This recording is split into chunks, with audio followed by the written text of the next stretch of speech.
Hello everyone, welcome to all of you in exam Guru. दोस्तों, आज 28 जुलाई को इंडियन एयरफोर्स का फर्स्ट शिफ्ट का एग्ज़ाम समाप्त हो चुका है और आज के पहले शिफ्ट में पूछे गए टोटल इंग्लिश के, जीके के एंड मैथ्स के क्वेश्चंस का सॉल्यूशन मैं आपको इस वीडियो में कराऊंगा। सो गाइज, अगर आपका एग्ज़ाम आने वाले शिफ्टों में है तो इस वीडियो को लास्ट तक जरूर देखिए, क्योंकि यहाँ पर बहुत सारे क्वेश्चंस ऐसे हैं जो आपके पिछले शिफ्ट से रिपीट हुए हैं। साथ में दोस्तों, अगर आप इन सारे क्वेश्चंस का पीडीएफ फाइल डाउनलोड करना चाहते हो तो पीडीएफ डाउनलोड करने का डायरेक्ट लिंक मैंने वीडियो के डिस्क्रिप्शन बॉक्स में दे दिया है, उस पर क्लिक करके आप इसे डाउनलोड कर लेना। और वीडियो स्टार्ट करने से पहले दोस्तों, अगर आप इस चैनल पर नए हो और डेली एयरफोर्स एग्जाम का एनालिसिस वीडियो देखना चाहते हो तो चैनल को जरूर सब्सक्राइब कर लें और साथ में बेल नोटिफिकेशन को भी ऑन कर लें। चलिए दोस्तों, आज का लेक्चर स्टार्ट करते हैं। सबसे पहले हम बात करेंगे कि आपका इंग्लिश का और रागा का पेपर लेवल क्या था और इन दोनों ही पेपर में सेफ अटेम्प्ट क्या रहे हैं। तो सबसे पहले तो दोस्तों, इंग्लिश का जो पेपर है, जैसा कि आपने देखा कि पहले दिन से ही काफ़ी इजी आ रहा था और अभी तक आपका वही ट्रेंड देखने को मिला है। केवल यहाँ पर जो क्वेश्चन है ना, वो थोड़ा सा पैसेज का हार्ड किया जा रहा है। वो भी कल के शिफ्ट में पैसेज हार्ड नहीं आया था, लेकिन आज 28 जुलाई को पहले शिफ्ट में पैसेज थोड़ा सा अप किया गया था। इसके अलावा बाकी के जो क्वेश्चन थे इंग्लिश में, वो काफ़ी इजी लेवल के आए थे। अभी आप सारे लोग क्वेश्चंस को देखोगे तो आपको खुद समझ में आ जाएगी। इसके बाद अगर मैं रागा की बात करूं तो रागा में आपके जीके सेक्शन में स्टैटिक जीके इजी आया है, बिल्कुल पहले वाला ही ट्रेंड है, उसी तरह के क्वेश्चन पूछे गए हैं।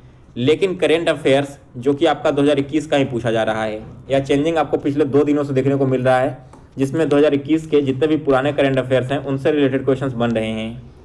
इसके बाद आपका मैथ्स का लेवल जो काफ़ी इजी था, लेकिन जो क्वेश्चन यहाँ पर दिए गए हैं ना, उसे बनाने में स्टूडेंट को टाइम लग रहा था। अगर आपकी यहाँ पर स्पीड अच्छी होगी और प्रैक्टिस अच्छी होगी तो आपने मैथ्स क्वेश्चन सॉल्व किया होगा। अदरवाइज 1-2 क्वेश्चन आपको यहाँ पर स्किप करना पड़ सकता था टाइम की वजह से। और दोस्तों, रीजनिंग जो है आपका, वो रीजनिंग फिर से आपका लेवल हाई आ चुका है आज के पहले शिफ्ट में, और खास करके नॉन वर्बल रीजनिंग के चलते ही आपका ओवरऑल रीजनिंग का पेपर हाई गया है। तो ये था आपका ओवरऑल पेपर का एनालिसिस। अब देखते हैं सबसे पहले कि इंग्लिश में क्या क्या क्वेश्चन पूछे गए थे। तो इंग्लिश में एक खाली स्थान वाला क्वेश्चन था। क्वेश्चन में था कि once upon a time there dash a man. यहाँ पर कहा गया है कि एक समय की बात है कि एक आदमी रहता था कहीं पर। तो करेक्ट वर्ड हम यूज करेंगे लिव्ड का। यहाँ पर बी ऑप्शन इस क्वेश्चन का करेक्ट आंसर है, क्योंकि दोस्तों यहाँ पर जो बात हो रही है ना, वो पास्ट टेंस की हो रही है। वंस अपॉन टाइम कहने का मतलब क्या है कि पहले एक ऐसा समय था, ठीक है, जो कि पास्ट है और गुजर चुका है। तो इसके लिए हम यहाँ पर जो वर्ब यूज करेंगे ना, वो भी यहाँ पर पास्ट टेंस का यूज करेंगे। इसके बाद अगला जो क्वेश्चन आया है वो है आपका मॉर्नफुल का एंटोनिम। तो देखिए दोस्तों, मॉर्नफुल का मतलब होता है उदासी या फिर डिप्रेशन। तो इसके अपोजिट वर्ड हो जाएंगे हैप्पी और फिर जॉयफुल। इसके बाद अगला जो क्वेश्चन आया था 3 नंबर, इम्पेल का सिनोनिम आप सभी को बताना है। दोस्तों, इम्पेल का सिनोनिम हो जाता है यहाँ पर फोर्स एंड कॉन्स्ट्रेन। इम्पेल का मतलब होता है किसी चीज़ को फोर्स करना या फिर धक्का देना। इसके बाद अगला क्वेश्चन यहाँ पर पूछा गया है वो है कि सेंटेंस इरर वाला क्वेश्चन था, जिसमें आपके जो सेंटेंस थे वहाँ पर हार्डली मच दिया गया था और यही पार्ट में इरर था। आपको यहाँ पर इसे हटा करके सही वर्ड को यूज करना था। तो जो भी आपके सेंटेंस दिए गए थे उस सेंटेंस के अकॉर्डिंग आपका करेक्ट आंसर होगा हार्डली एनी। इसके बाद अगला क्वेश्चन यहाँ पर आया है इंग्लिश में। इसके बाद देखो, अगला क्वेश्चन जो यहाँ पर पूछा गया है वो है एटीट्यूड का करेक्ट स्पेलिंग आपको बताना था। तो दोस्तों, एटीट्यूड का करेक्ट स्पेलिंग है ETIQUETT और एटीट्यूड का मतलब होता है दोस्तों शिष्टाचार। इसके बाद अगला क्वेश्चन यहाँ पर आया है इनफेयर का सिनोनिम यानी कि सिमिलर वर्ड आपको बताना है। इनफेयर का मतलब होता है दोस्तों कोई भी एक रीजन या फिर कोई भी एक कंक्लूजन। तो इसका सिमिलर वर्ड हो जाएंगे डिड्यूस, रीजन या फिर इसके अलावा इंक्लूड। नेक्स्ट क्वेश्चन है क्वेश्चन नंबर 7। यहाँ पर आप सभी को मॉडल यूज करना है। We may eat so that dash live.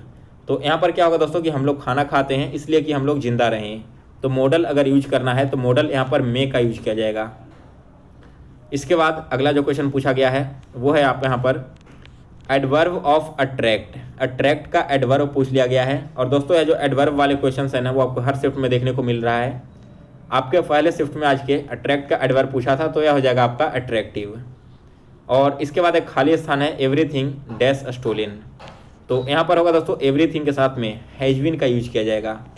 Everything has been stolen यानी कि सारी चीज़ें चोरी हो गई है। इसके बाद अगला क्वेश्चन है 10 नंबर, a stone struck me on my head. यहाँ पर आप सभी लोगों को दोस्तों इस क्वेश्चन में एक्टिव से पैसिव में चेंज करना है, ठीक है।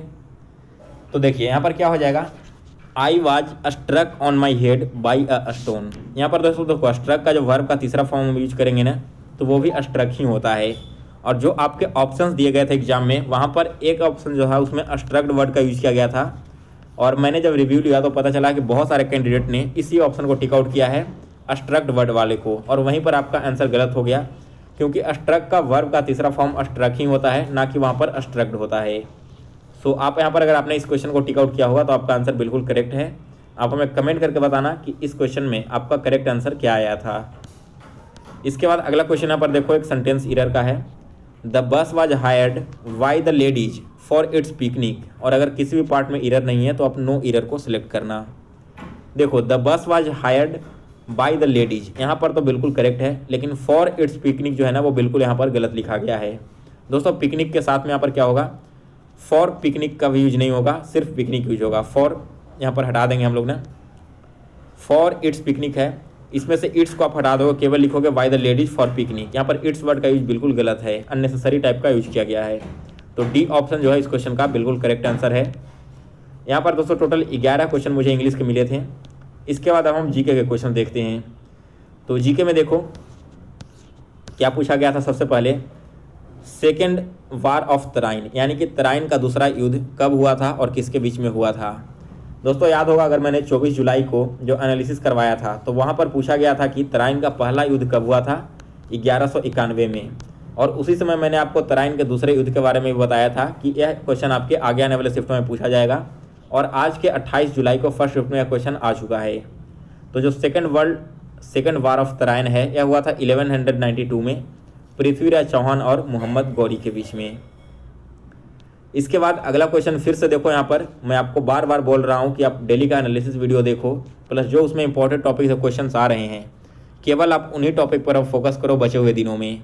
आपने देखा होगा कि पिछले भी दिन आपके ओलंपिक से क्वेश्चन पूछे गए थे, दो शिफ्ट में क्वेश्चन आए थे। और फिर से आज के पहले शिफ्ट में पूछ लिया गया कि जब ओलंपिक हुआ था जापान में अभी हाल ही में, तो उसमें हॉकी टीम के कैप्टन कौन थे इंडिया की तरफ से। तो दोस्तों यहाँ पर हॉकी टीम के कैप्टन थे मनप्रीत सिंह। इसके बाद तीसरा क्वेश्चन देखो, यह भी मैंने आपको एग्जाम से जस्ट एक दिन पहले इवनिंग में करवाया था और बोला भी था कि यह क्वेश्चन आपका 100% एग्जाम में आने वाला है। यहाँ पर था चीफ ऑफ इंडियन आर्मी वर्तमान में कौन है। तो दोस्तों इंडियन आर्मी के चीफ हैं जनरल मनोज पांडे। जबकि इसके साथ मैंने एक और क्वेश्चन सॉल्व करवाया था एयरफोर्स डे, आर्मी डे और नेवी डे, तो उसमें से भी एक एयरफोर्स डे ऑलरेडी पिछले दिन पूछा जा चुका है। बाकी के जो दो आर्मी डे हैं एंड नेवी डे है, इसके अलावा इंडियन एयरफोर्स के चीफ एंड इंडियन नेवी के चीफ, ये चारों नाम आप लोग याद रख लो, आगे आने वाले शिफ्टों में पूछे जाने की बहुत ही ज़्यादा संभावना है। इसके बाद अगला क्वेश्चन यहाँ पर देखो, कुछ दिन पहले काला पानी विवाद चल रहा था और काफ़ी ज़्यादा न्यूज में रहा था। तो शायद क्वेश्चन में यह पूछा गया था कि जो काला पानी विवाद है वो किन दो देशों के बीच में हुआ है। तो करेक्ट आंसर है दोस्तों आपका भारत और नेपाल के बीच में। वैसे यह क्वेश्चन कन्फर्म नहीं है कि एग्जैक्ट क्वेश्चन आया क्या था, आप हमें कमेंट कर देना जिससे कि बाकी सारे स्टूडेंट को भी कन्फर्मेशन मिल जाए। इसके बाद फिर से देखो यहाँ पर इंपॉर्टेंट बुक्स एंड ऑथर से रिलेटेड हर शिफ्ट में क्वेश्चन देखने को मिल रहा है। यहाँ पर क्वेश्चन था कि सनी डेज एक पुस्तक है, इसके ऑथर कौन है।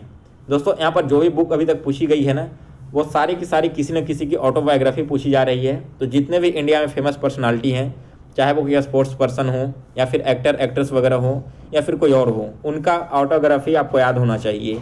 यहाँ पर दोस्तों सनी डे जो है ना वो आपके सुनील गावस्कर की ऑटोग्राफी है और उन्होंने ही इस पुस्तक को लिखा है। सो इस क्वेश्चन का करेक्ट आंसर सुनील गावस्कर है। इसके बाद अगला क्वेश्चन यहाँ पर एग्जाम में आया था कि संविधान दिवस कब मनाया जाता है। दोस्तों संविधान दिवस यानी कि इंडियन कॉन्स्टिट्यूशन डे 26 नवंबर को मनाया जाता है प्रत्येक वर्ष। जीके का जब मैं लेक्चर कर रहा था तो उसमें मैंने क्वेश्चन आपको करवाया भी था और इसके पीछे का रीज़न बताया था कि 26 नवंबर को हम संविधान दिवस क्यों मनाते हैं। जैसा कि आप सभी को पता है कि हमारा जो संविधान है वो नवंबर 1949 में बनकर तैयार हो गया था, 2 साल 11 महीने और 18 दिन के बाद। लेकिन इसके जस्ट कुछ दिन बाद आपका 26 जनवरी था, इसी दिन संविधान को लागू किया गया था पूर्ण तरीके से। और इसी वजह से 26 जनवरी को हम गणतंत्र दिवस या फिर संविधान दिवस के रूप में भी मनाते हैं। तो संविधान दिवस 26 नवंबर को। इसके साथ एक और इम्पोर्टेंट क्वेश्चन जो एग्जाम में पूछा भी जा चुका है बहुत बार और आगे भी आ सकता है, वो है कि हमारा संविधान कब से लागू हुआ था। अगर बात करें कब बना था तब वो तो आपका नवंबर 1949 में बन गया था। लेकिन यहाँ पर जो हमारा संविधान लागू हुआ था वो 26 जनवरी 1950 को लागू हुआ था। तो जिस दिन बना था वो आपका संविधान दिवस है, 26 नवंबर 1949 को हुआ था और 26 जनवरी 1950 को लागू हुआ था। तो इस दिन हम लोग रिपब्लिक डे के रूप में सेलिब्रेट करते हैं। इसी के साथ दोस्तों टोटल 6 क्वेश्चन मुझे अभी तक जीके के मिले थे। बाकी मैथ्स एंड रीजनिंग के जो भी क्वेश्चन होंगे मैं जल्दी ही कलेक्ट करके आपको आज शाम तक अपलोड कर दूंगा। तो अगर आपको यह वीडियो पसंद आया हो तो इसे लाइक और शेयर करें। साथ में दोस्तों आप सभी लोग इसका PDF भी डाउनलोड कर लें। और साथ ही दोस्तों मैंने अपने एक नए चैनल का लिंक वीडियो के डिस्क्रिप्शन बॉक्स में दे दिया है, तो उस पर जाइए। वहाँ पर मैंने एयरफोर्स का कट ऑफ अपलोड कर रखा है, प्लस इसका रिजल्ट अपलोड कर रखा है। वो सारी चीज़ें आप लोग एक बार जरूर देख लीजिए और चैनल को भी वहाँ पर सब्सक्राइब किए रहना, क्योंकि इस चैनल पर आपको डेली लेक्चर्स देखने को मिलेगा। और मेरा जो सेकंड वाला चैनल है वहाँ पर मैं आपको सारी इंपॉर्टेंट इन्फॉर्मेशन देते रहूँगा। तो मिलते हैं फिर से कल एक नए वीडियो में। तब तक के लिए जय हिंद, जय भारत।